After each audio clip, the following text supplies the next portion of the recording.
Welcome to Screen Hollywood, the home of movie news and entertainment. Don't forget to like, share, and subscribe.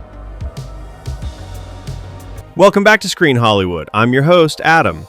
If you're new here, join the Hollywood family and hit the like, subscribe, notification bell, and hype button. And bookmark and subscribe to our news publication at screenhollywood.com. I need to start this video with a very clear, very serious warning. If you have not seen Scream 7 yet, this is your one and only chance to get out. We are going into full, unfiltered, heavy spoiler territory today. I am not holding anything back. So, if you don't want the kills, the twists, and the final reveal ruined for you, click away right now. Okay, for those of you who are still here, let's get into it.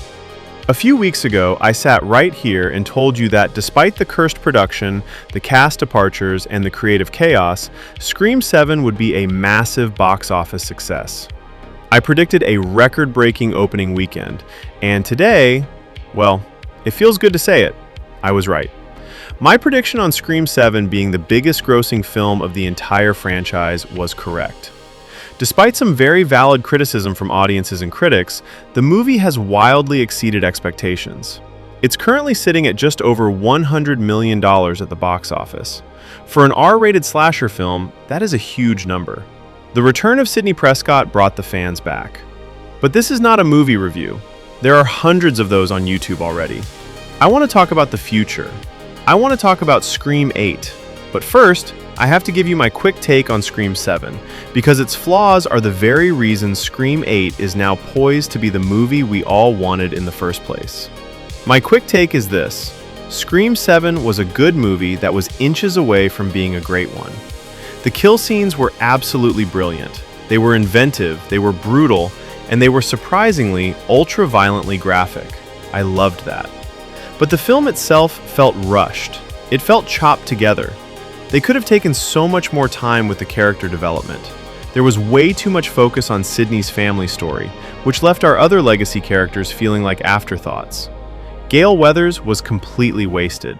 Here is a woman who has gone through this incredible evolution, who lost Dewey, who has been hardened by decades of survival, and none of that was properly explored. It was a massive missed opportunity. But all of those are minor quibbles compared to the single biggest error they made. The disastrous, franchise-tarnishing, what the hell were they thinking decision to bring back Stu Macher as a goofy AI video. Look, fans were electric with excitement for the return of Matthew Lillard after almost 30 years. Stu is a legend. He is the chaotic, unhinged heart of the original masterpiece. And what did we get? We got a cheap-looking naff AI simulation that felt like it belonged in a bad sci-fi channel movie. It was an anticlimax of epic proportions, and it was a huge waste of a golden opportunity. And the studio knows it. Screen Hollywood sources have confirmed that the studio has acknowledged this was a massive misfire. And lucky for them, the hype for Neve Campbell's return was so powerful that this disastrous creative choice didn't damage the box office numbers the way it should have. In a recent interview, director Kevin Williamson basically admitted he wasn't a fan. He stated that when he took over the director's chair, the script was already partially drafted and this AI concept was already in there. He said he didn't like it, that it came across as a bit cheesy. And boy, was he right. You can almost feel his pain. I can just imagine this idea sounding good at an executive boardroom table. Hey, let's do a meta-commentary on the rise of AI in society. But the execution in the film was just bad. It didn't work. It felt cheap. So why did they do it? Why would they take one of the most anticipated character returns in modern horror and fumble it so badly? Well, not many people are aware of this, but during the development of Scream 7, the studio was terrified of how to bring Stu back. They initially wanted to bring him back properly, as a living, breathing killer, but they got cold feet. We've heard they held a secret test screening with a version of the script where his survival was confirmed. And according to the report, that test audience preferred the version where he stayed dead. And I find this absolutely crazy. This right here is the big problem with test screening audiences, especially secret test screening audiences. These are not always true moviegoers. They are not always die-hard lovers of the franchise. You often get people who are just there for a free movie, who might not have ever seen a Scream film before, or worse, don't even like the genre. So they provide feedback from a place of ignorance. And based on this feedback from a handful of random people, the studio got scared. They chose to go down the cowardly AI option, and now they have felt the whiplash from the real audiences, the millions of paying fans who hated it.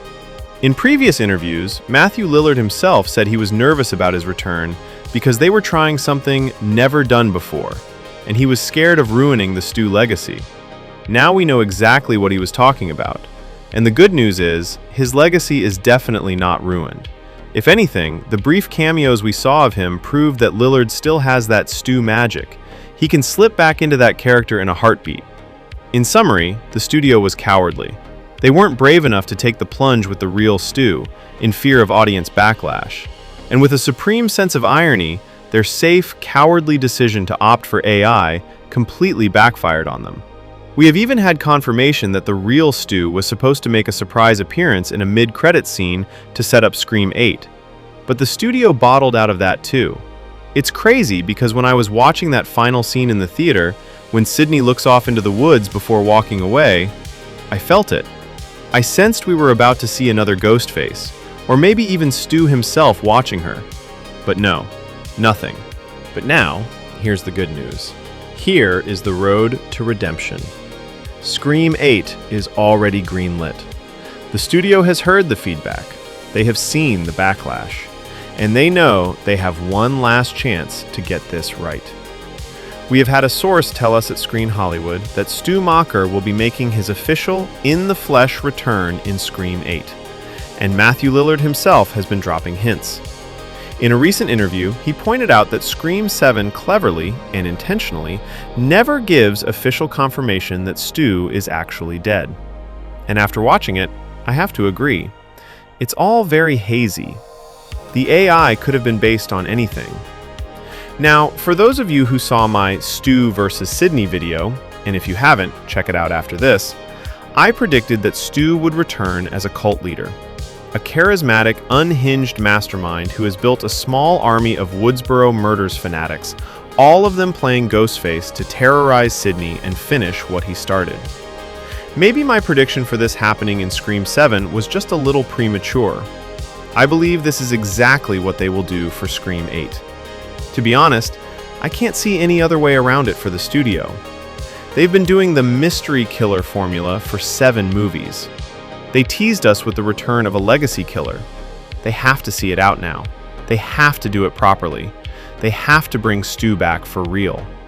There are so many avenues they can take this. The studio now owes it to the millions of fans who were left so deeply disappointed with the naff AI Stu in this movie.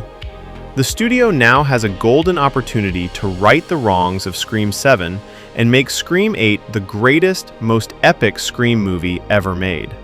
By finally pitting the original Woodsboro killer against the ultimate final girl, Sidney Prescott, in a final bloody showdown for the ages. Just like you, I believe Stu lives. What do you guys think? Is this the perfect setup for Scream 8? Let me know your theories in the comments below. As always, don't forget to like, subscribe, and hit that notification bell for more from Screen Hollywood. Thanks for watching. See you in the next one.